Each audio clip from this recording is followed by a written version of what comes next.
up? Hey, Spellman. Michael B. Jordan here. I want to surprise you guys with my favorite food trucks. Oh, and may have an extra surprise waiting for a few of you guys.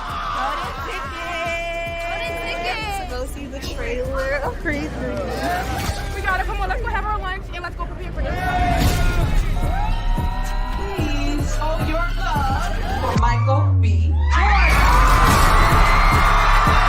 I know how tough it is to be a young creative, so I'm gonna pull a couple names. I'm gonna give $3,000 to your education. This pays off my student debt. Oh, yeah, and everybody here is definitely getting tickets to the premiere, so I'll see you guys. This is the first ever trailer for Creed 3. You guys are the first people to see this in the world, period. Creed 3 In theaters. March 3rd, 2023. It's going to be amazing. Adonis Creed. I've been living with this character for 8 years. We laughed, cheered, cried together. The core pillar of this franchise is figuring out who you really are and what's worth fighting for. In Creed 3, I wanted to know what Adonis's limits were. So, to be able to finally step behind the camera and continue to elevate and evolve this story is something I'm eternally grateful for. Hey, my man, can I help you? You don't remember me, huh? Damien. As a storyteller, you really put a piece of yourself into your films, from personal desires and goals to shortcomings, failures, mistakes. Curious what happened with you two? We was like brothers. I was the best though, but I never got a chance to prove that. Creed 3 is not just your typical boxing movie. We really want to take advantage of the emotional journey of the characters and put that into the ring and have it pay off in a physical way. Something is going on with you. Damien was like family. Hey, what you doing, man? Now we past talking. Then maybe you just have to find him. Do what I gotta do. Some of my methods, you might disagree with me. This is the first sports film to be shot on IMAX cameras. With the IMAX experience, you can take in the environment in a way that you normally wouldn't. You're able to see every bead of sweat, every impact, the ripples in the skin, the sounds of the footsteps, the punches, the music, the lack of sound, and really immerse yourself into the entire world. I'm coming for everything. You threatening me? Everybody has a past. Everybody has things that they wish they could have done differently. So to be able to see a character like Adonis go through some of those things, I hope audiences walk away feeling inspired. You know, have the courage to do something that you normally wouldn't do. I ain't scared of death. What you gonna do? Threaten to take my breath? I need you to think.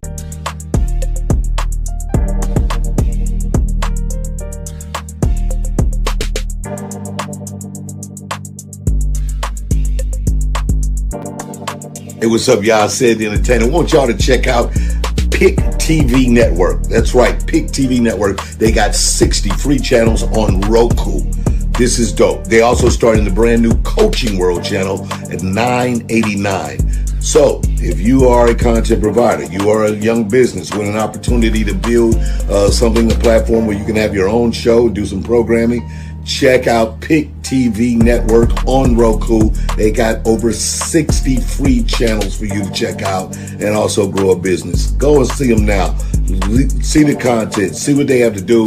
Learn something. Check them out. All right? Pick TV Network. That's what I'm talking about. Holla.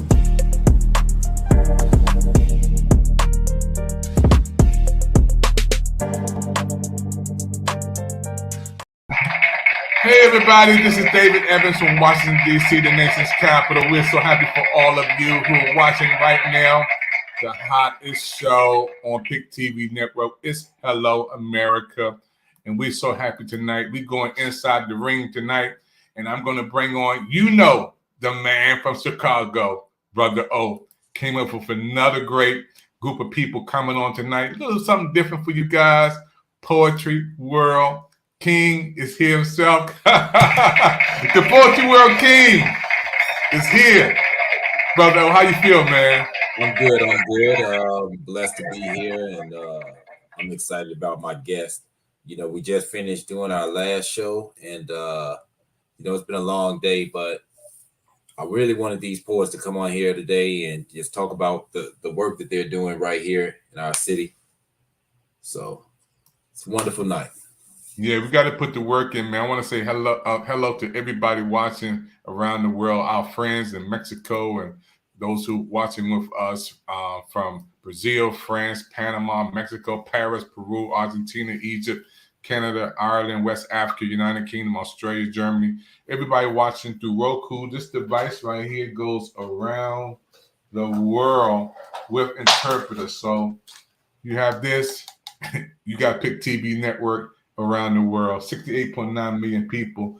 Brother, let's get right into it. You got some of the best poets, man, in the Poetry World Showcase kickoff right here, right now. Let's go. Let's bring in your guests, man. Yep. Let's do it. Oh my goodness. All right. So hey y'all. Hey, how you doing, Queen? I'm good. All right. So I want to start off with my guest. Genesis Silverman is a 31-year-old spoken word artist who hails from Chicago, Illinois. She is an Army veteran who founded and runs the online popular poetry cafe, Poetic High, known for featuring some of the greatest poets in the country. Poets like Grammy-nominated Queen Sheba, Def Jam artist Red Storm, Peabody Award winner Abyss Graham, platinum-selling recording artist Sonia Marie, Tony Award winner Georgia Me, HBO Deaf Poet alums, and many more. Ms. Silverman recently purchased an island in Aurora, Illinois. She named Zoetic Island for the Poets, which grand opening was Juneteenth of 2022. And also, we have Just Mike the Poet, who was inspired to write poetry after the sudden death of his sister in 1999. He has written well over 1,000 poems since then. In 2012, Just Mike decided to enter a poetry contest on the north side of Chicago, and this is where he then launched out and began to feature and perform live throughout Chicago and other states. Just Mike is now a 4-time published author, 3-time recording artist, and 7-time national award-winning poet with 17 national nominations. He's a 2-time slam winner, 1 national, and his newest spoken word album, Depths of a Poet's Soul, has been considered for the 2023 Grammy Awards for Best Spoken Word Poetry Album. Just Mike has also featured live during the WNBA Chicago Sky halftime show at Wintrust Arena. He's also been on several radio stations, magazines, as well as television, and he has hosted over 100 open mics and events throughout Chicago and other states. So please, everybody, give our guest a warm welcome. So we want to start with you, Queen. We're gonna let you start out first. Okay.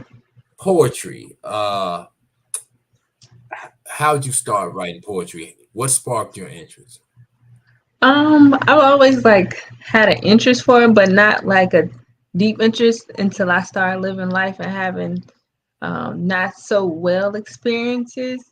My initial encounter with poetry was because I was trying to learn a new coping skill with domestic violence and becoming a mom and being deployed in Iraq, and it was like a soothing mechanism for me. So I kind of attached myself to it, and it just kind of went that way with me and helped me, save my life. So that was when you began? Yeah, pretty much, yeah. Wow. Whenever I think about the military, the Army, or anything like that, I think about a writer named Tim O'Brien. He actually, and I always suggest that people go and read that book. When I was in a poetry class, actually, creative writing class, I won't say a poetry class, but that was a book that I was introduced to, Tim O'Brien, The Things We Carry. So just if you have any experience in the military and you like writing, that's a book that I suggest. So do you remember your first poem that you wrote, and what was it like How was that feeling?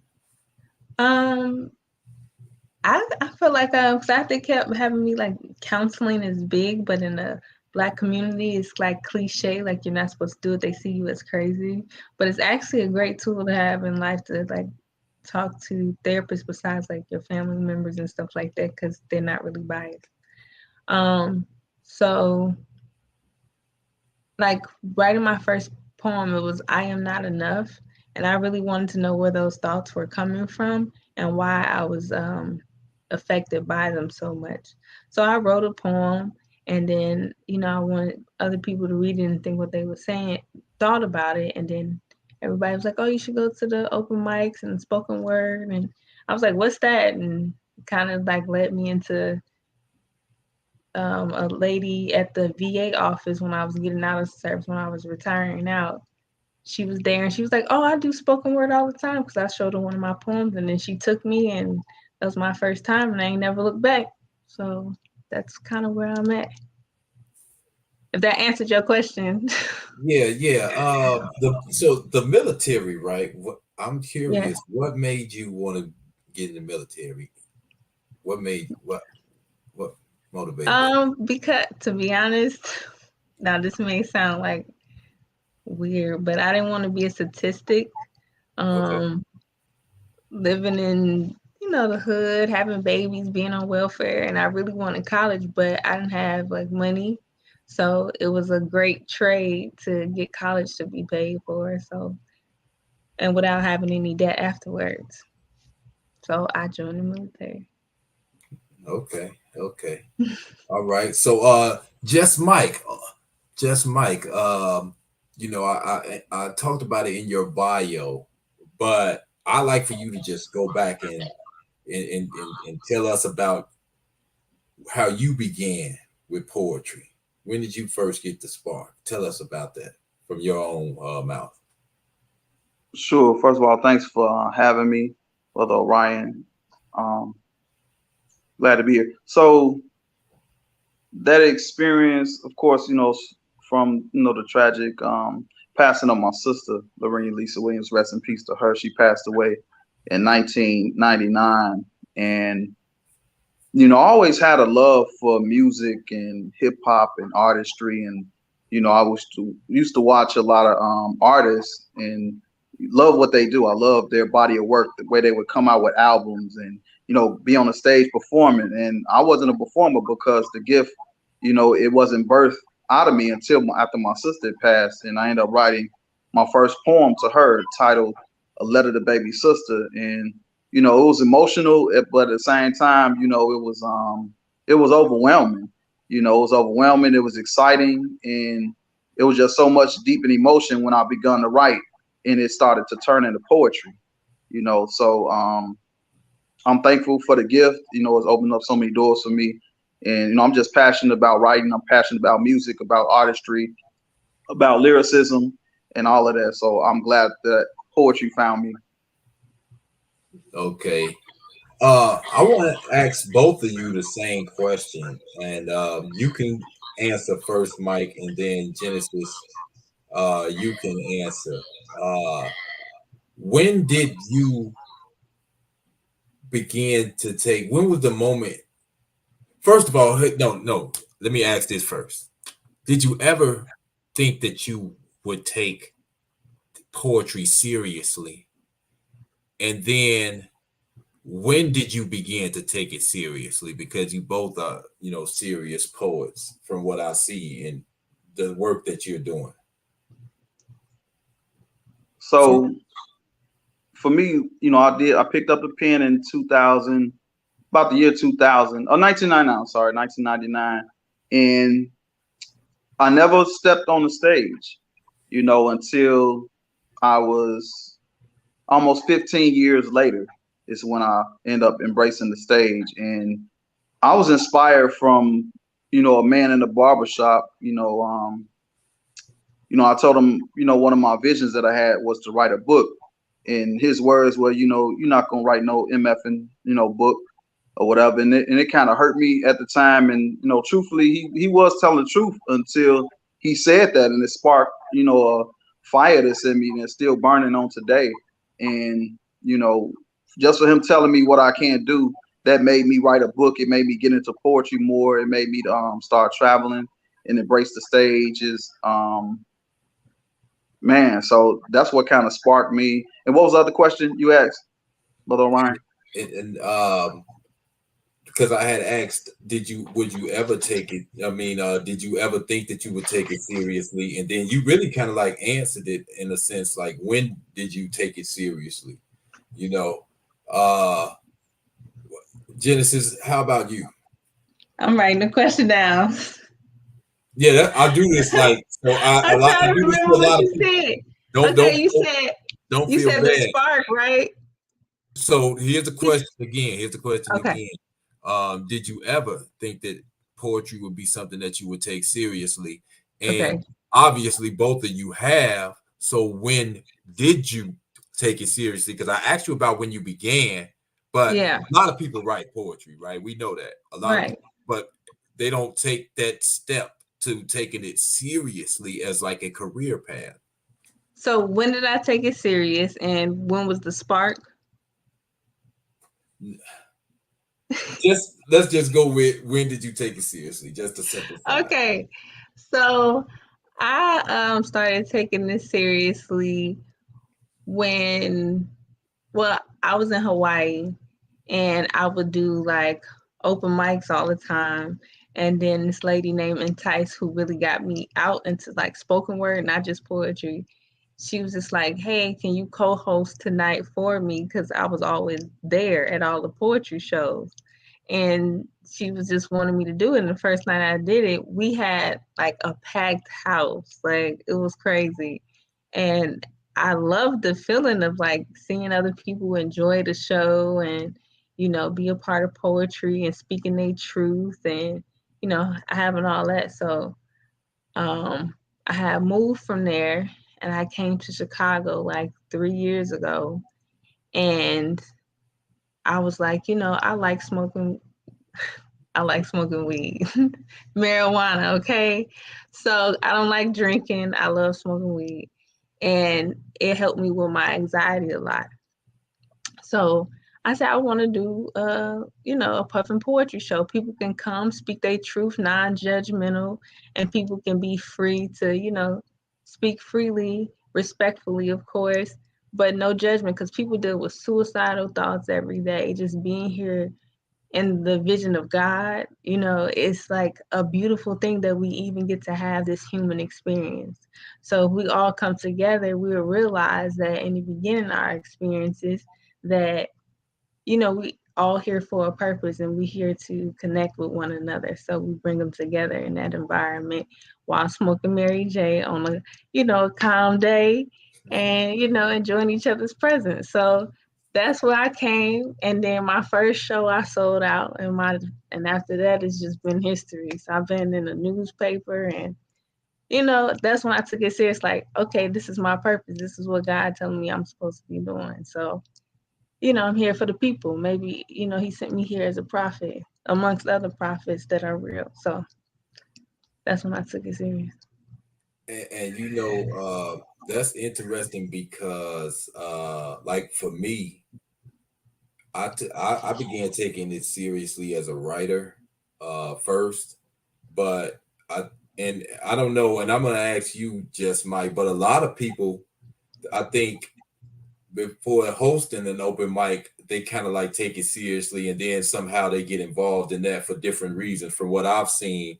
How about you? Because with her, it was more like, hey, you know what? Somebody asked her to host an open mic, and the open mic was what made her kind of like, you know, get serious about it. But like, I've hosted a couple times, and I was serious before that. Like, I didn't even see myself hosting an open mic, but I was serious first just as a poet. How about you? How did that work with you? And, you know, I just did my birthday celebration open mic, which you was there. And I kind of mentioned it to everyone. You know, the first time I was actually, you know, on a stage on a, you know, in front of a whole lot of poets. You know, the competition wasn't a whole lot of people, but when I first time, you know, signing up on the list, you know, putting my name on there, and I can recall myself being the first one, you know, to sign the list.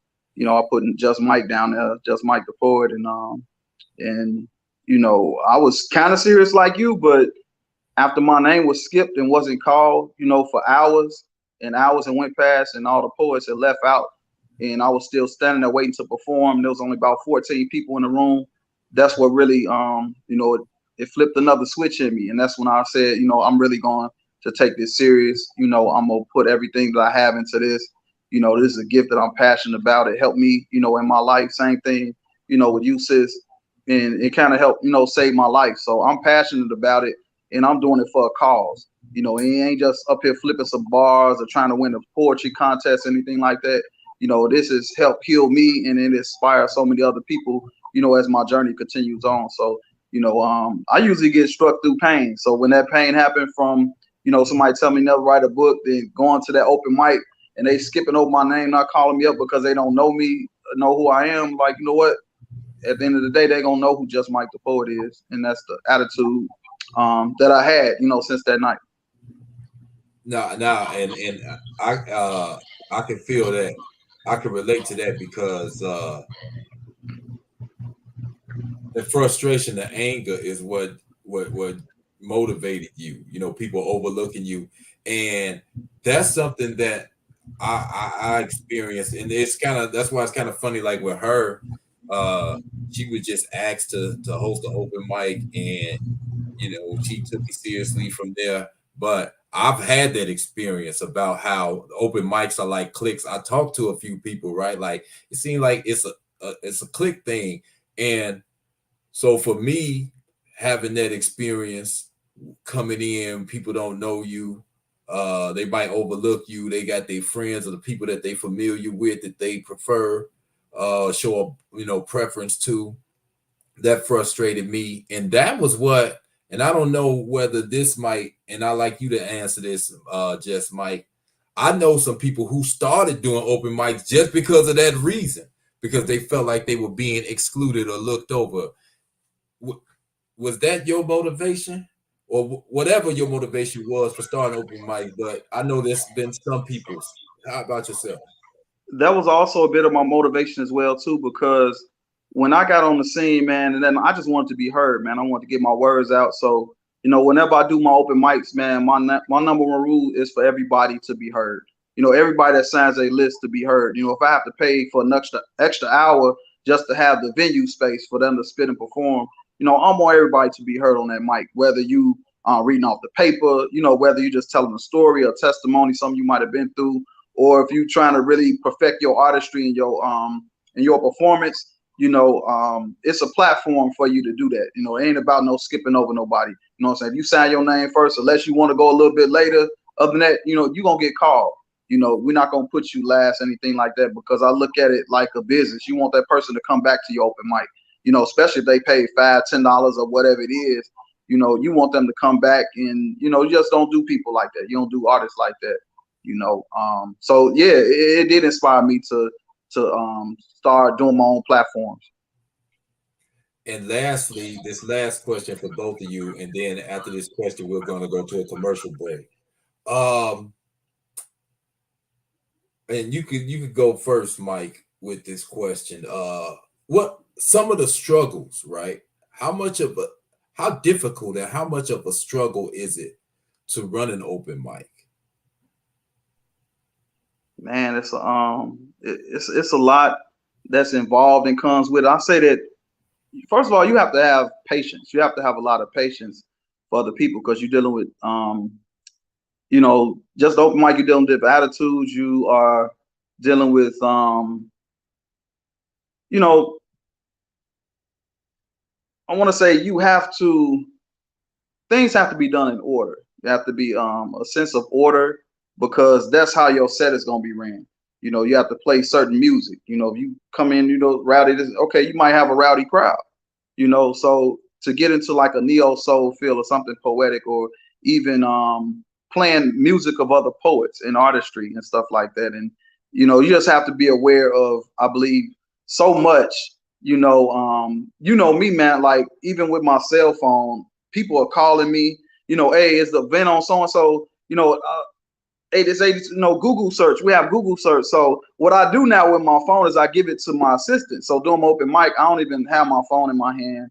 I don't really host my open mics because it's just so much to attend to, as far as hosting, as far as getting people signed up, as far as checking people at the door, it's so much to cater to. So I think that open mic should be ran kind of with a team. It's good to have a team, which you run an open mic.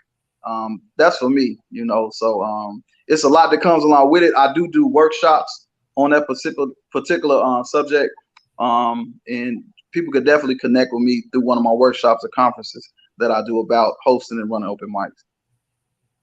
All right, Genesis, how about you? Enjoy the process, because then you have better outcome if you enjoy the process, is what I've always been told. It's very complicated sometimes. Like he said, you're dealing with a lot of different personalities, a lot of different rules and regulations and stuff you got to do with me. I got a show called Poetica Presents Puffin Poetry. So I have to talk about like the smoking inside, if we be 420 friendly, things like that. And, you got to deal with security because, you want everybody to have a safe, enjoyable night. So that's my responsibility, of course. But yeah, it's always, it has a lot of background noise. But when the vision comes together, it's like a beautiful interpretation once you see it and you excited, because I like to see other people get up there and speak their truth. Because you never know, somebody in that crowd could have needed that for that night, because it saved their life in some form or fashion to know, they have other options or other things that they're dealing with. So I do it for, the poets, honestly, is what I like to do it for. Because, a lot of people are not heard on a day-to-day basis, and they go there to speak because they don't have anybody else to listen to them. Okay, all right, thank you. And speaking of high, I've been awake so long, I'm starting to feel like I'm high, y'all. But Instagram world, this is Orion Meadows. We're on the Pick TV network right now, the Hello America show. This is the Poetry World edition of the Hello America, and I'm with my two guests, Just Mike the Poet and Genesis Silverman. Also, Third Eye. We're gonna figure out what that's all about. I am Genesis. Okay, I am Genesis, which is I am the beginning in the Bible. All right. Yeah, you're gonna break all that down, and we're gonna talk more about open mics and so forth, and about that damn island she got. I'm trying to figure out what's going on with this island. But we go on a commercial break and come back, y'all, and check us out when we come back. This short film is dedicated to Lamar Hamlin, who is a man of faith, and the whole world is praying for him to receive a miracle, and we believe God is going to do it.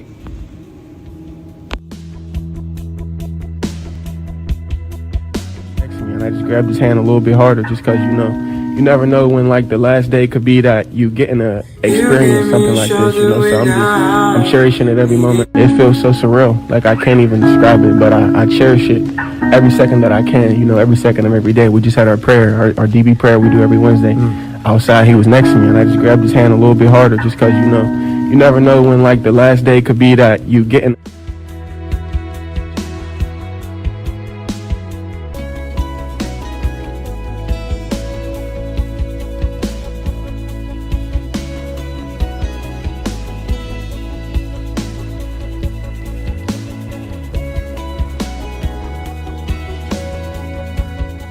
I'm cherishing it every moment I can.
Hey everyone, it's Anita Vogel from Fox News Channel. How you doing? Hey, we have a special congratulations today for David Evans from the Pick TV Network. Way to go, David. We are so excited about your brand new 5-minute movie clip, A Day with God. 5 minutes. You could do 100 minutes on that, right? But anyway, this is a nice 5-minute condensed version for people to watch. It is educational, it is inspirational, and you don't want to miss it. This is something really special, folks. A Day with God, 5 minutes, brand new movie clip from the Pick TV Network. Congratulations, David Evans and the whole network. Grab a piece of paper and a pen. We want to give you some information so you can learn more about David Evans and the Pick TV Network. Write this down, 202-505-2837. Once again, think Pick, as in Pick TV Network. They have A Day with God. They have other excellent 5-minute movie clips. Check them out. It is really something special, especially in this day and age. This is great programming you don't want to miss. So congratulations again, David Evans. God bless everyone. Thank you so much.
Can you hear me?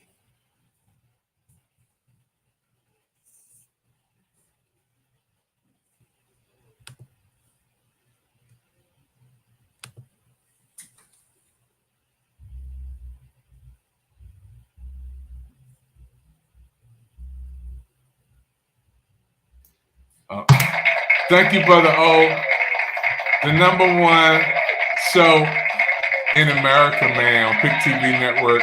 I'm so happy, man. You done it again, man. I don't know what type of vitamins you have, man. You know, you got to give me some of that Chicago pizza, whatever you're doing out there. You know, we don't have that in D.C., man.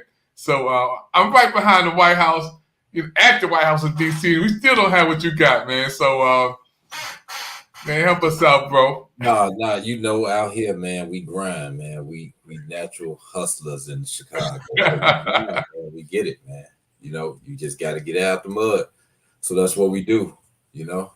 Yes, sir. Yes, sir. Come on, get these poets back in here. I want to hear some of them, man. I want to hear what they got down in Chicago. All right. So I'm going to start with you, Just Mike, because you are accomplished, right? As poets and as entrepreneurs. For you, I want to ask, because I know that you're a recording artist, but you're also a published author. The process, though, right? What's the difference in the experience and process as being a poet who is recording his work as opposed to when you are writing it and getting it published? What's the difference? I believe that it's probably, you have to have a little bit more patience with writing and, you know, getting it publishing and editing and all of that. Because you have to have a love to do that. A lot of poets and artists, I don't think they're so quick to go through that the publishing process, the editing, or doing self-publishing, or finding yourself a publisher. A lot of times it's going to cost you some money, to do all that. You have to have patience. You have to be willing to invest in what you're doing and have a love for it. As far as recording, it's a little bit easier, to just jump in the studio. Sometimes you can freestyle, or you could go in there and just record a cappella and have a engineer go behind your work and do that for you. So I think that personally for me, recording is a little bit more you're quicker. I would say that you're more quicker to do that versus to go through the writing and publishing process and format and all that. That's for me. So but I love the end part of both publishing and both recording. So I love it. You would say that recording is more gratifying or easier, or you're more comfortable with it? Both of them are challenging, but I would say more so recording. For me, I would say more so getting that in recording, especially working with a great engineer. A lot of time publishing your book, you're pretty much on your own. Pretty much, unless you have someone to help you, a publisher that's really going to take the time and and be patient with you with all of that. I would say it's more so you're quicker to get into a studio. You can do 5 tracks. That's an EP. It doesn't take that long because we have so much material written. As opposed to a book, you don't want to have like 5 pieces in there. You know what I'm saying? You're going to have like maybe 20 to 40, 50 poems in a book, opposed to like an album. You could do 7 pieces and record those and be done with it. Right. Now I know for myself, right? Because I went to school and I studied poetry in school. So a lot of the poetry that's in my publications are not poems that I like perform on stage, because some of them are even lengthy enough to perform. So some of it's kind of like different for me, even with the process of writing, right? It's like when I'm writing something to perform, it's different than some of the pieces that I'm writing for in a book, because my intent is different. Like even possibly some of the people that I know that will read my book may not be the same crowd that would, I guess, see me at an open mic or whatever, right? Because it's different. And I noticed that when I'm at the open mic, okay, the people, a lot of the people there, they're there to see the poet perform, but they wouldn't necessarily go and read what we would call a conventional or contemporary poet or poetic type of book literature, right? Slam. And some people don't necessarily know the difference. You performing at an open mic or at an event, and the difference between that and being in a slam competition. Describe that for us, for people out there who wouldn't know. Or there are some poets that don't even really understand that. That's for me, Orion. Yes, it's for you. You the slam champ. Well, I ain't gonna lie, I lost some competition because I had to learn that. I had to learn to be prepared. I remember myself getting in a poetry slam and I just cleaned the first round out and I'm like, well, we got to go another round, and and I wasn't prepared. I didn't have another slam piece, or a piece that was strong enough. I gave my strongest piece first and that's all I had, so in a slam, you gotta have some ammunition. You have to be well prepared. You have to do pieces that are slam, not your favorite pieces sometimes, as opposed, you kind of have to lean toward what the judges or the audience kind of wants to hear. It's certain pieces that I will perform on open mic that people would love to hear, but not in a slam. I don't feel like they're strong enough to win a poetry slam. So it is a difference. I say that there's certain catchiness that you have to have with slam pieces and triggers and things that you have to capture your audience with those pieces, as opposed to a piece that I might love. Like, man, I really love this piece. You know, I might get a stand ovation at just an audience, an open mic, or depending on what setting it is. But if I put that in a slam, I might get dropped the first round.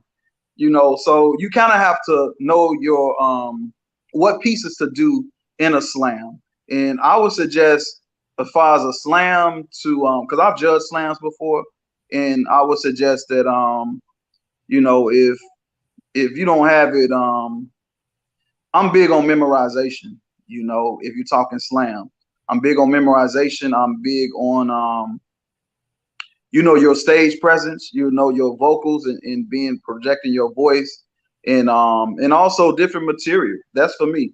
You know, other judges may look at things different. You know, if they can do the same material, but somebody could be versatile and do different pieces. Okay, you hit them in the first round with that piece and come back with something else. Like, man, you know, that kind of impresses me. So it is a difference, but I would just say, you know, be yourself. You know, whatever you do. Okay, so Genesis, back to your name. I am Genesis.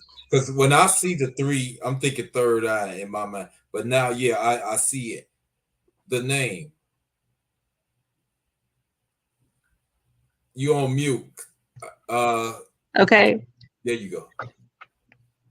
So this is my book, Thunderstorms Are Meant to Be My Friend. It's on Amazon, Barnes & Noble, and I have a book signing at Half Price Books January 21st. I'll be doing some poetry at the bookstore, selling my book. So make sure you guys come out and check it out. It's in Downers Grove, Illinois, Half Price Books. So I am Genesis. Yes, it is representing the third eye, 3, because it's 3 points of the eye. It's basically, I'm the beginning, women are the beginning, because we create life, we bring life, we have access to another channel that men don't. So we are the creators here on earth. So that's why I am the beginning, because that's who brings life into the world. So that's what it stands for. I'm all for feminine rights and being and sitting in my feminine energy as long as I possibly can. Okay, I got to hear about this island.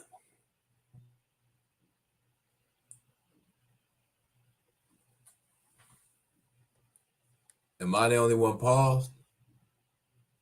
Yeah, I think Genesis, you hit her with a big one, man, and see this time. What about Just Mike? Just Mike, are you good? Yeah, I Mike. don't know. Yeah, I think they all. Okay, they're back. Okay, yeah, you guys had frozen for a minute. So Genesis, tell us about this island. Okay, so about 2 years ago, I purchased an island in the middle of Fox Valley River in Aurora, Illinois. It's 18 West Benton Street. It's going to be a treehouse for adults, and it's going to be for small weddings, birthday parties, family reunions, where people can go rent out the space and be creative. Right now, it's currently being developed. So I'm doing a lot of people go out there and fish. You catch your canoes out there. We do canoes, kayak rides. So it's a interesting, creative place to be for adults and like-minded young artists and entrepreneurs. Okay, you the first person that I know personally that has purchased an island. You know, I feel privileged actually.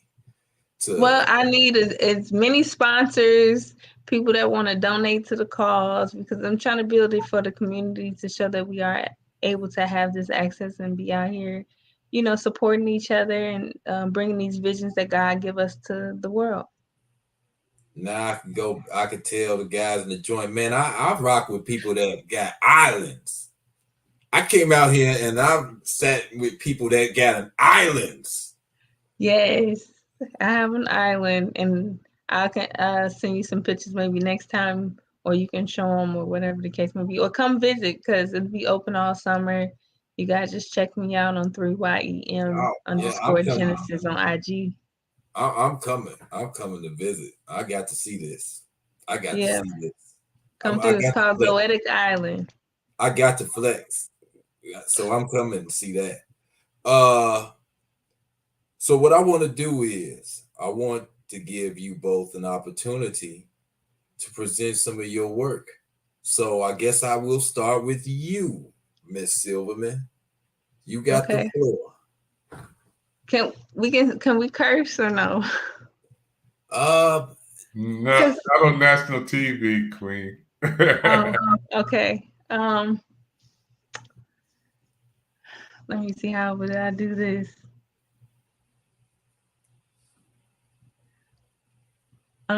I think I could do this poem still. Let me see. Oh yeah, I got poems that I got. Because this is what I have prepared for tonight. So I'm like, ooh, I should have asked beforehand. It goes like this. Last week I ran into postpartum. My French mess had me so sick. Body covered in judgment, bruised, but never broken. Talk big, but never spoke it. Yes, blessed. Covered in stress, topped off with it that gave me less. See, postpartum, my French. Mood swinging through motherhood. I guess you never understood. Became depressed because I needed deep rest, so relentless. I wouldn't recommend this. Ladies, remember to not carry unless you marry. In peace. In poem.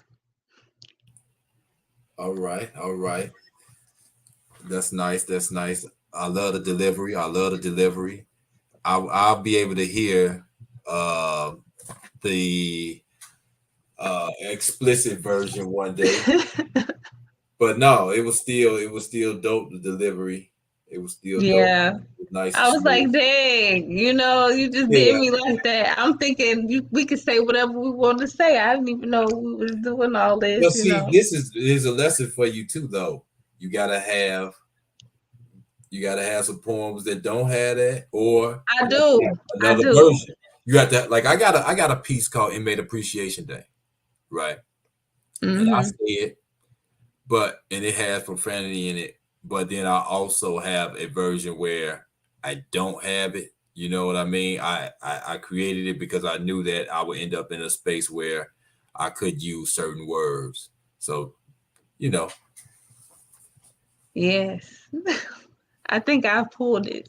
No. You might have to do another one anyway. So you might as well start going in your Rolodex and thinking about the ones that that does not have it, or that don't have it, rather. Or, change it up. Okay. Yes, Mike. Go ahead and bless us. You know what I want to hear, man. You know what I want to hear? What's up? So Just Mike is a barber. Give us the one about being a barber. Give us that one, man. I want to hear that one. Yeah, that's an audience friend lovey piece. Oh no, I said, oh no, I don't want to cut your hair no more. No, not today. Always complaining. And guess what? I don't want to cut your hair no more. No. Oh no, not you again. Storming through the door. Well, you may not know, but I don't want to cut your hair no more. How many you got? Just one, sir. But I wish I had 3 or 4. And maybe you take your cheap behind right back out that door. You see, you just make things hard in my life. Always complaining, and I have a story of why you can't pay the right price. Coming late and holding up Just Mike's dates. Got me cutting you longer because you won't hold your head straight. Running your mouth, making bets you know you can't pay. Man, I just lost 2 of my best clients because they don't want to wait. Using up all my neck strips to wipe off your sweaty face. Now it's feeling good all day till you came in and gave me a headache. Then you want to use a shaver to get the hair from your ears and nose. Are you serious? With $10, Now y'all see why I don't want to be bothered. It's hard enough getting out of your neck with your tight and dirty collar. Talking about use the black spray. Now you want me to work miracles with the head of God took away. Burden me down with all your problems. Man, I'm not a psychiatrist, a preacher, or Jesus. Using up all my chemicals and tools. Then you want to run off and steal my tweezers. Asking me every 2 minutes, are you done yet? Am I done? Man, you just don't know. When I saw you coming, I wanted to take off and run. And you think you doing me a favor. All the times you got on my chair, talking about, can I pay you later? Shaking my hand, talking about love. And you one of the biggest haters. Man, I'm about to let it all out. 32 years old, talking about what we gonna do about this grade. Well, heck, I don't know. Stop worrying so much and being so fake. You ask me every time how much I owe you. Well, how about my time back and a smile back on my face? And you know what? You can keep your money and take your picky head to someone else's place. Talking about I'm not being fair, and I'm the one holding my nose.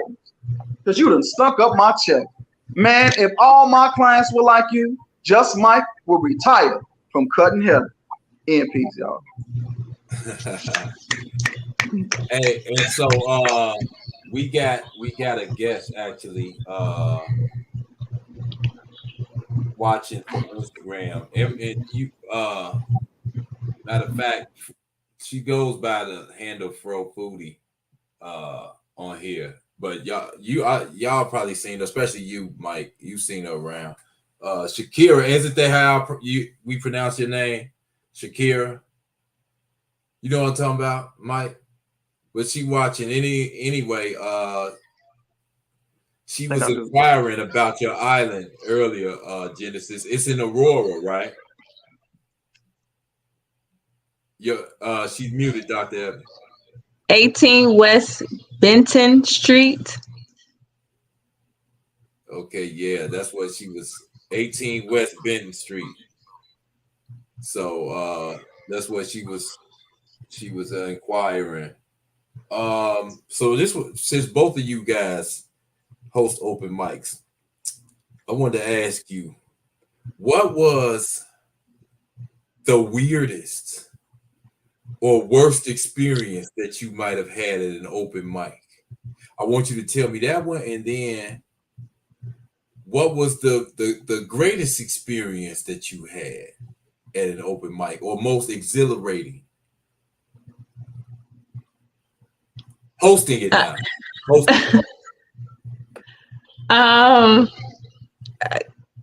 Honestly, I've never had a terrible open mic. Like, leading up to it is very stressful, but the night of, you got a lot of drama that happened like before, like you don't have enough chairs, or I had a cease and desist before, and I was like, what's gonna happen? They gonna shut my show down or something.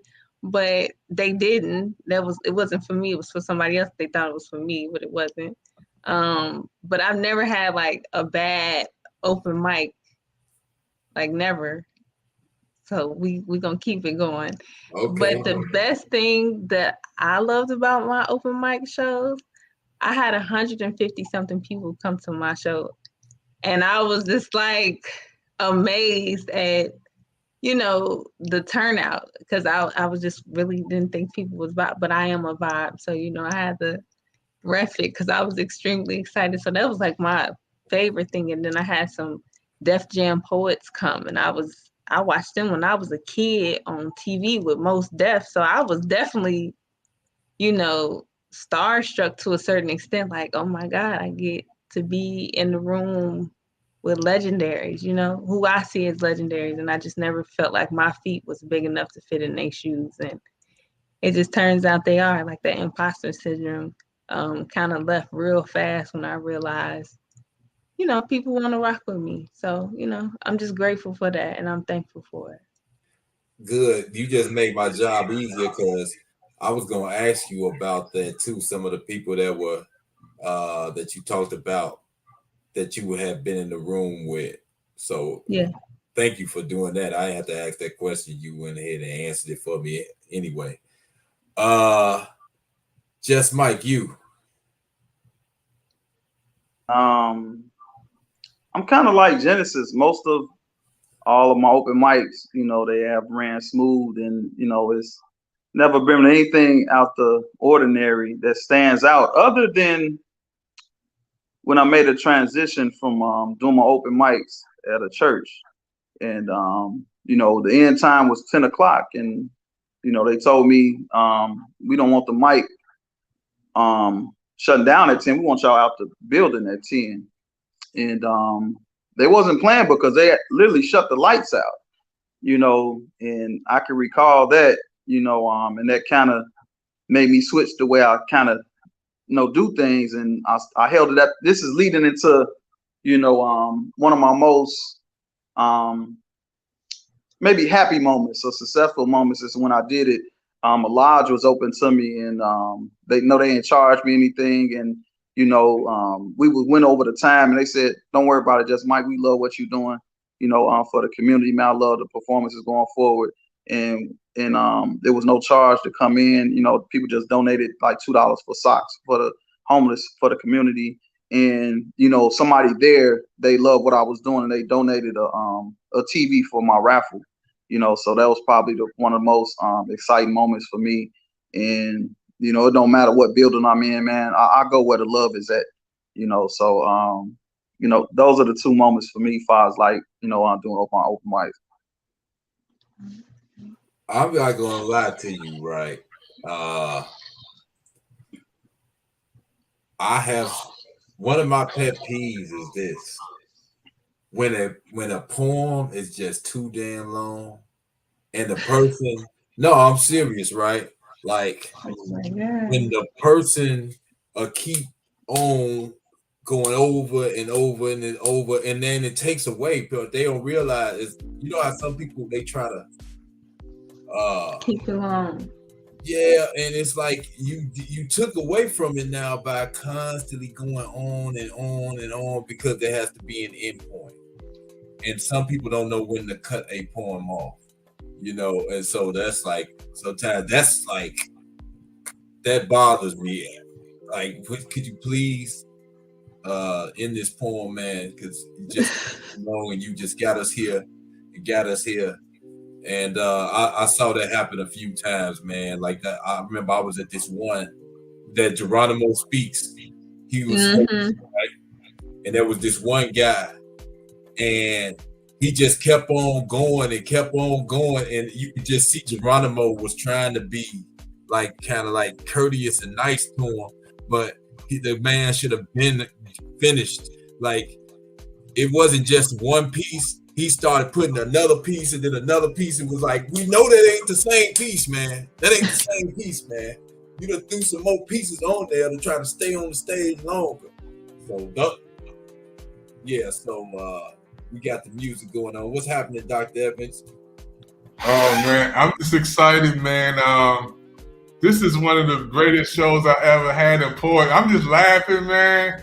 And we've been talking about this for like the last 4 months to do this poetry show in Chicago. I gotta get some DC folk who poetry too. So we can't let Chicago, you know, serve all the pizza, y'all, and beat us out. I got the White House behind here, so you know I got to get some people on from DC, man, Maryland, Virginia, to do some poetry too. But brother O, this is gonna be an amazing show, man. We're gonna have some gifts. We're gonna have a poetry showcase.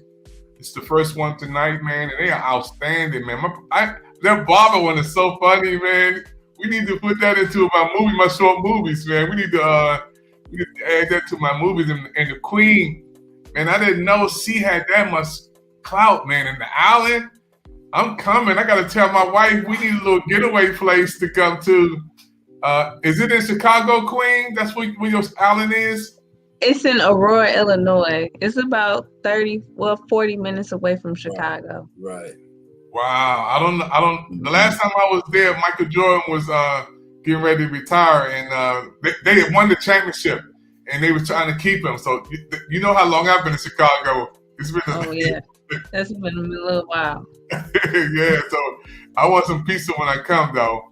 I want to have a good time. And at your island, this is like. Did y'all hear that, America?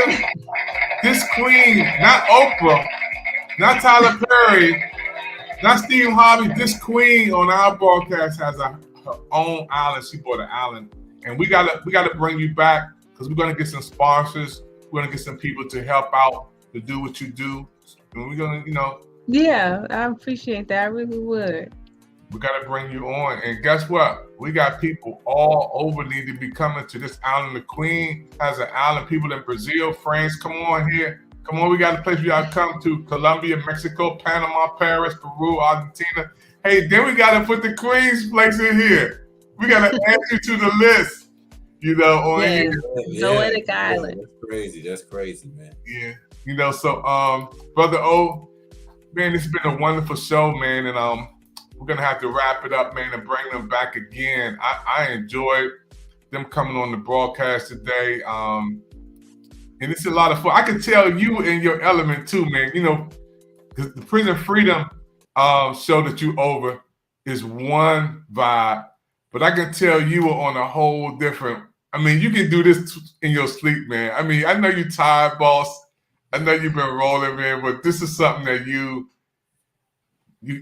poetry is your pet peeve, man. Yeah, definitely. And I just wanted to say quickly, how I met Genesis at her spot, right? So Poetic Hive, the Puffin Poetry, right? I had to so they were smoking so much weed there. Now I had just come from, I came straight from work, basically. Hey, we can't say we're talking about the White House behind us. I had to take my coat off. I'm like, man, I had to take my coat off and had to put it somewhere, right? Because I'm like, man, it was just, I couldn't. I'm like, I can't get all this stuff on my coat because it was real smoky in there. I actually got some pictures. It was real smoky in there. So I didn't indulge. Right.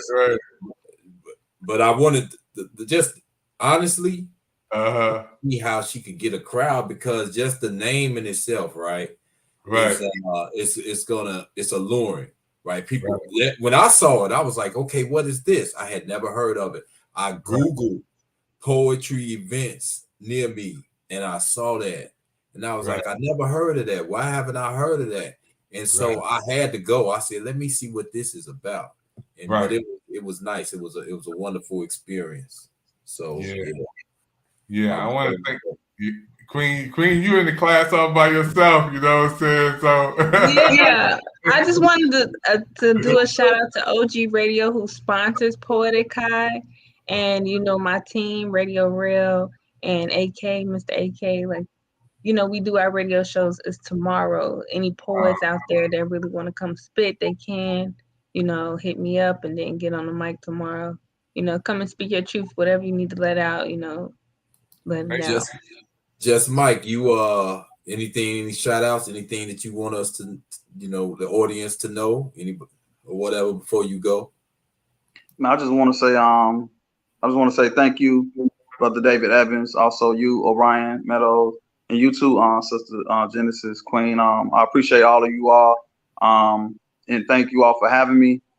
It pretty much, y'all could just follow me, man. I'm posting stuff every day, whether it's on my TikTok, my Instagram, or Facebook. Follow me under Just Mike the Poet, JUSTMICDA Poet. I'm trying to, build my following and connect with many people as I can, in 2023. So just make sure y'all follow me if y'all listening to this broadcast, JUSTMICDA Poet. And also want to hit the island with you, Orion Meadows. So when you go, don't leave me behind, bro. I want to go to the island too, man. Yeah, we gonna hit her up.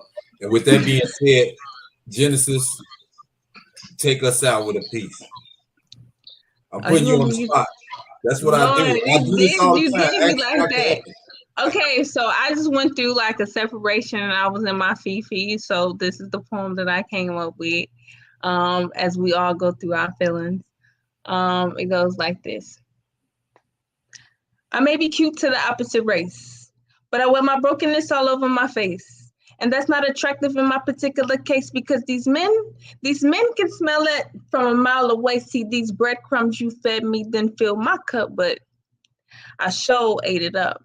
waiting my worthiness away, hoping that you were here to stay while I slave and pack your guilt away. See, I'm feeling this worthy, come sit and play like it's a video game. But once you put the controllers away, see your checkers, I'm chest built to rumble with the rest. I can contest that I'm the best, even when I knew you gave me less. Causing this stress, having my appetite become so useless, so pressed to carry your name, I forgot to maintain my breath. Breathe. Clouded under a pile of memories, remembering all the things that you said to me, trying to cash the check of promises that you gave me. But it bounced, so I bounced. Peace. Peace and blessings to you and yours. Wow, Genesis, you are the bomb.com. Hey, thank you. You're just super great. You know, all you guys, please come back again. Help make this show a great show. This is our first one tonight, America. Will not be our last, Brother O. You want to come on Pick TV Network, be on our brand new coaching Poetry World show channel from Washington, D.C. to Chicago. Come on, let's do it. You know, those of you watching right now. And let's support Pick TV Network. How can you do that? You can be a blessing to the network by giving a donation to help us to do these shows and programs. It is so important for us to sow. So get your phones, take a moment, and when you get your phone, what I want you to do is to go to QR code right on your phone and just give a donation of any size. You see that QR code right by Queen? That QR code is the way that you can give. Queen is right beside you. Point through that QR code to them. There you go, right there. You got it. Get your phone and just go to that QR code, scan that QR code, give a donation. Any size donation helps us to stay alive. It's very important, folks. We bring you, you know, the best when it comes to inspiration, the best in education, the best in information, and the best in entertainment. These are poets, y'all, on our show. And Brother O is a giver. He's an investor. He's takes his time to help out our network to grow. It's very, very expensive to do a television broadcast all over the world with 60 channels. But with your help and with the help of God, we've been able to do it. So any size amount, you know, if some of you may want to give 32, 22, 10, whatever, 5, whatever, it helps our network to stay alive and for us to do what we want to do. Hey, I want to thank you guys for coming in tonight. Thank you, Queen. Thank you. No, thank you for having us. This is your first time, but will not be your last time. Brother O is going to make sure that those who are watching right now, look at the repeats on Facebook, YouTube, Twitter, Twitch, LinkedIn. We're showing repeats for 30 days, so you guys can see this over and over and over again. Show it to your friends. Let everybody know about this. And Queen, I want to come on your broadcast too. You guys don't forget about me. You know, I got you. I don't mind showing up down there. You know, hey, you're welcome to come. All right. You're welcome. And I can't wait to my man Mike. You got to be on my 5-minute movie presentations, man. I love your vibe. I love your energy, man. Love your spirit, man. And Brother O, you did it again, boss. You know, we been talking about the shows and programs to kick off this year. A lot of people don't know. Give me 1 minute. 1 minute. 1 minute.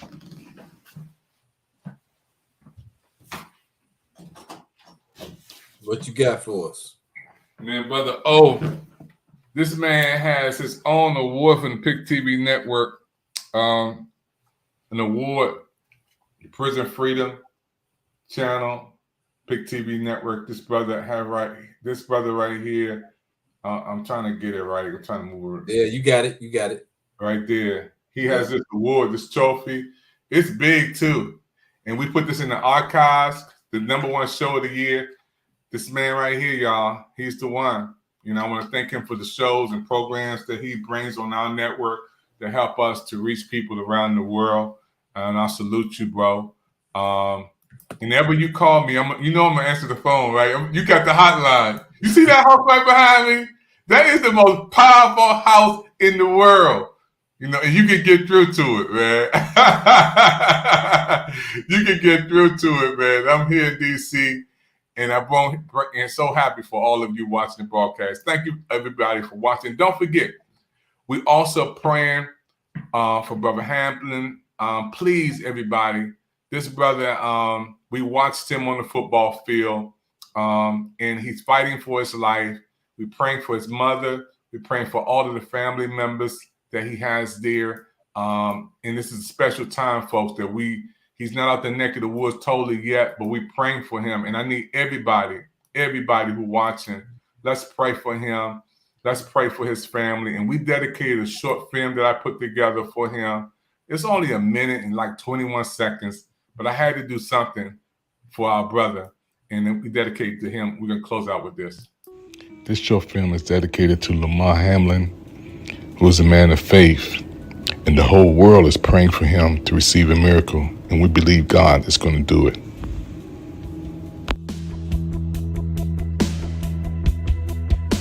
And I just grabbed his hand a little bit harder just because, you never know when like the last day could be that you getting to experience something like this, so I'm cherishing it every moment. It feels so surreal, like I can't even describe it, but I cherish it every second that I can, every second of every day. We just had our prayer, our DB prayer we do every Wednesday.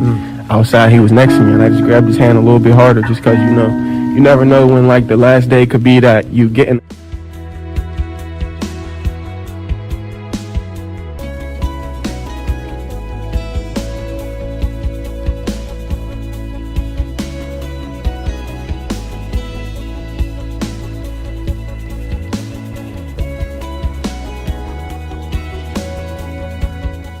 I'm cherishing it every moment I can.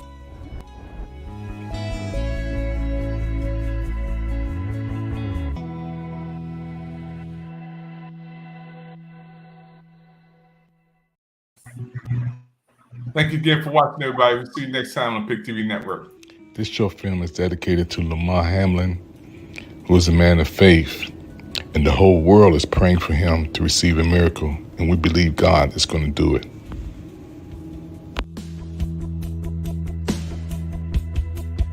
And I just grabbed his hand a little bit harder just because, you never know when like the last day could be that you getting to experience something like this, so I'm cherishing it every moment. It feels so surreal, like I can't even describe it, but I cherish it every second that I can, every second of every day. We just had our prayer, our DB prayer we do every Wednesday.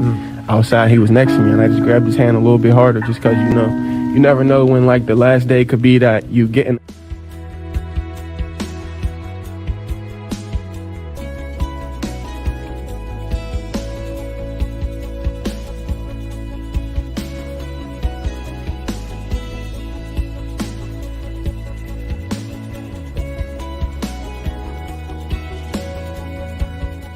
I'm cherishing it every moment I can.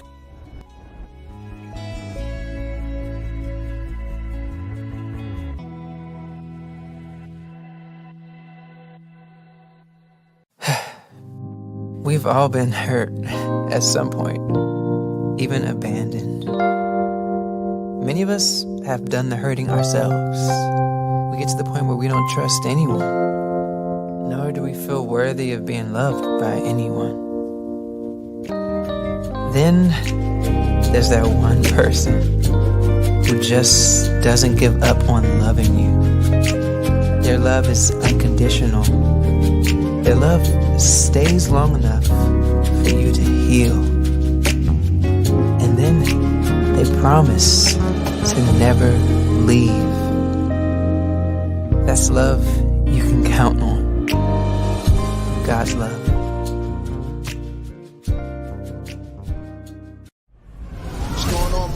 Zach Atlanta, what's up? Hey, Spellman. Michael B. Jordan here. I want to surprise you guys with my favorite food trucks. Oh, I may have an extra surprise waiting for a few of you guys. Go see the trailer of Creed 3. We got it. Come on, let's go have our lunch and let's go prepare for this. Please hold your love for Michael B. I know how tough it is to be a young creative, so I'm gonna pull a couple names. I'm gonna give $3,000 to your education. This pays all of my student debt. Oh, yeah, and everybody here is definitely getting tickets to the premiere, so I'll see you guys. This is the first ever trailer for Creed 3. You guys are the first people to see this in the world, period. Creed 3. In theaters. March 3rd, 2023. It's going to be amazing. Woo! I love it.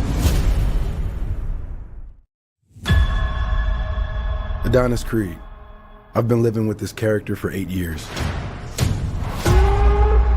We laughed, cheered, cried together. A core pillar of this franchise is figuring out who you really are and what's worth fighting for. In Creed 3, I wanted to know what Adonis's limits were. So, to be able to finally step behind the camera and continue to elevate and evolve this story is something I'm eternally grateful for. Hey, my man, can I help you? You don't remember me, huh? Damien. As a storyteller, you really put a piece of yourself into your films, from personal desires and goals to shortcomings, failures, mistakes. Curious what happened with you two? We was like brothers. I was the best though, but I never got a chance to prove that. Creed 3 is not just your typical boxing movie. We really want to take advantage of the emotional journey of the characters and put that into the ring and have it pay off in a physical way. Something is going on with you. Damien was like family. Hey, what you doing, man? Now we past talking. Then maybe you just have to find him. Do what I gotta do. Some of my methods, you might disagree with me. This is the first sports film to be shot on IMAX cameras. With the IMAX experience, you can take in the environment in a way that you normally wouldn't. You're able to see every bead of sweat, every impact, the ripples in the skin, the sounds of the footsteps, the punches, the music, the lack of sound, and really immerse yourself into the entire world. I'm coming for everything. You threatening me? Everybody has a past. Everybody has things that they wish they could have done differently. So to be able to see a character like Adonis go through some of those things, I hope audiences walk away feeling inspired. You have the courage to do something that you normally wouldn't do. I ain't scared of death. What you gonna do? Threaten to take my breath? I need you to let go of your fear. Let go of the guilt. Let go of whatever was and walk into what is. I want people to walk away from this movie feeling better than they did when they walked in. I think that's something that's powerful about cinema.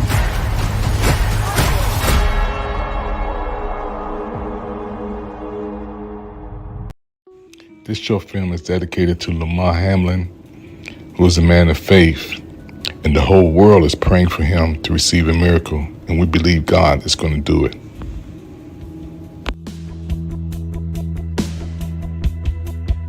And I just grabbed his hand a little bit harder just because, you never know when, like, the last day could be that you getting to experience something like this, so I'm cherishing it every moment. It feels so surreal, like I can't even describe it, but I cherish it every second that I can, every second of every day. We just had our prayer, our DB prayer we do every Wednesday. Outside, he was next to me, and I just grabbed his hand a little bit harder just because, you never know when, like, the last day could be that you getting.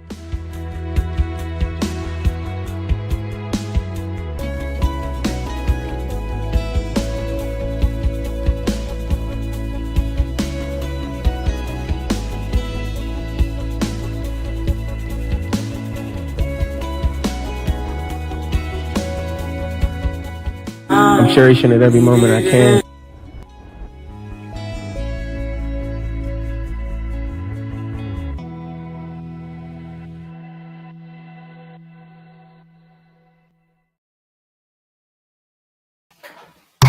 Hey everybody, this is David Evans, President Pick TV Network. I want to thank you for your time. Thank you for watching our shows and programs on the Pick TV Network. Listen, we're so happy for all of you who rolling with us and supporting us in 2023. We got some new shows, new programs, new lineup, new channels coming at you. And we soon going to be on brand new platforms too. Yeah, people have been waiting for us over in the Amazon Fire Stick world been waiting for us. The Apple TV world been waiting for us. The Google world been waiting for us. Yeah, we are coming. We're on your way. And I want to thank everybody who helped me with our short films on Pick TV Network, the Academy, and those who with the Academy and those who I studied from. Our short films on Pick TV Network. Also on YouTube, when you get a chance, everybody who has YouTube, and that means everybody in the world, I want you to go over to YouTube and watch our short films and send the link. We want to get our numbers up on YouTube. So you who are watching with us, this will be a big, big blessing if you can YouTube Pick TV Mini Movies. Pick TV Mini Movies on YouTube. You'll see our mini movies that I put together, mini movies that I'm featuring in. We up to like short films, maybe over 20 right now. And many up 5 minutes or less. A short film that you'll really enjoy is A Day with God series. We got up to maybe 19 series of A Day with God. Then we have Miracle Tuesday shot at the location of St. Stephen's Baptist Church. Shout out to everybody on the staff. Elder Gant, love you, and the staff there, Bishop Twyman, and everybody on the staff there who serves people every Tuesday from the DMV and all over. Miracle Tuesdays is another short film that we have on the Pick TV network. When Trees Cry. These are short films that I know you're going to enjoy, and they're not long. We purposely made short films so when you guys watch them, you will enjoy our short films. Let me show you a little bit one I did.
Hello, my friend. My name is David Evans. Thank you for your time. I was so happy today to make this short movie presentation just to inspire and motivate people.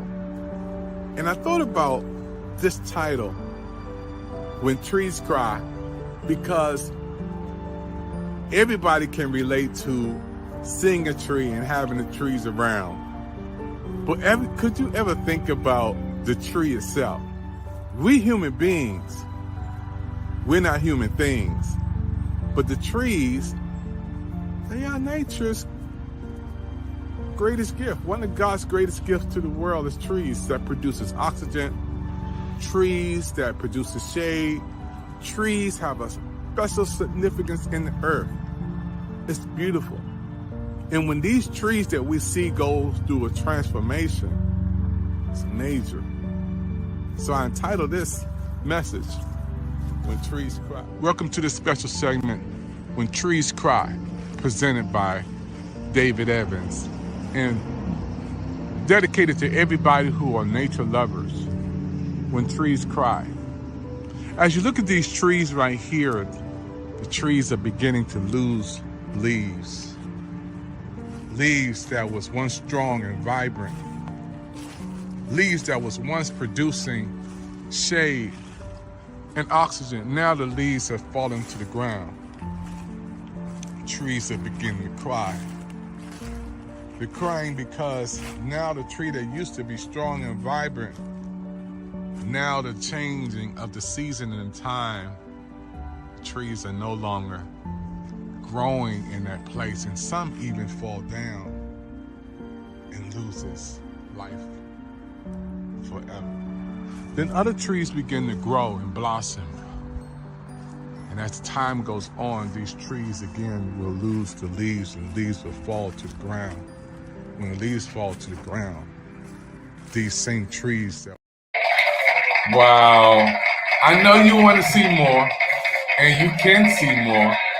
Go over to YouTube, Pick TV Mini Movies, or if you have Roku television, we have a short films channel where you can watch all of our short films that we put together. And it's original Pick TV Network mini movies, A Day with God, 5 Minutes with God, When Trees Cry, and some more inspirational short films. This is one of the gifts that God has given me, is to do short films. I never thought in my life, in a million years, that I would be doing short films such as you see now. And I want to thank everybody who inspired me, encouraged me, motivated me. We want to do over 100 short films this year. We're going to do in 2023, over 100 short films. Think about it. A Day with God. That's something that we can get so many series out of. We're up to 19 series of The Day with God. And then to see our short films, 5 Minutes with God. Think about just every day out of 365 days in the year, the 5 minute with God is that's 300 mini movies right there, short films. And what we do, we keep them 5 minutes or less, short films. We know a lot of people have short attention spans, and a lot of people, will give you 5 minutes if it's worth their time. And I really, really want to thank everybody. And I want to thank Fox 5, who supports us and pushing us. Amazing. Sometimes I just get lost for words, because when I see where we come from in such a short time, I'm amazed. Hey everyone, it's Anita Vogel from Fox News Channel. How you doing?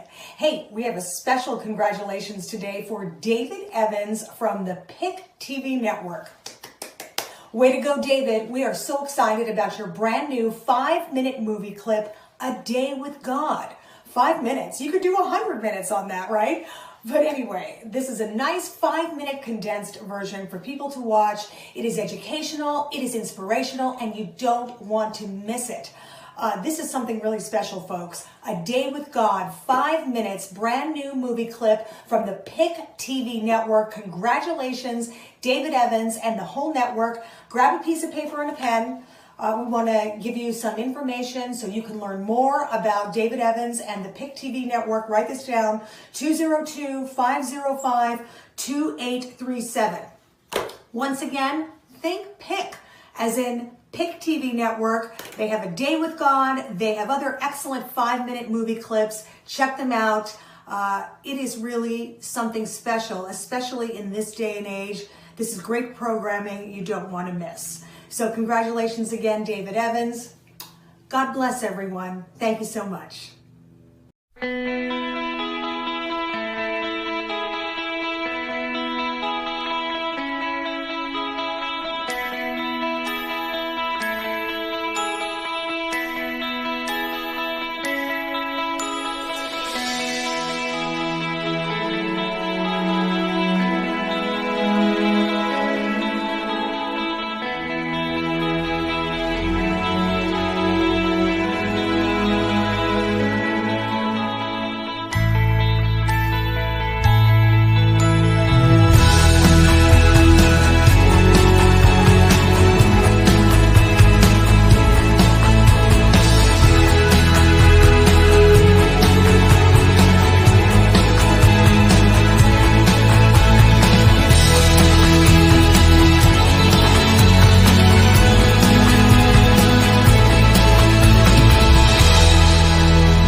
This short film is dedicated to Lamar Hamlin, who is a man of faith, and the whole world is praying for him to receive a miracle, and we believe God is going to do it.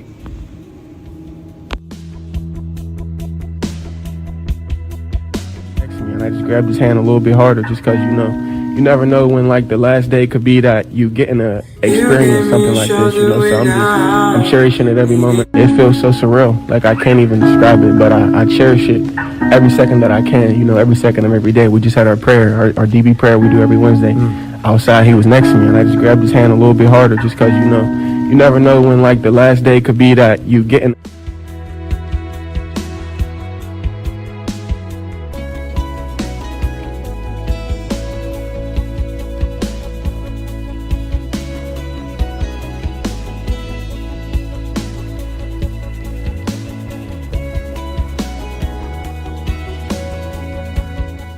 I'm cherishing it every moment I can.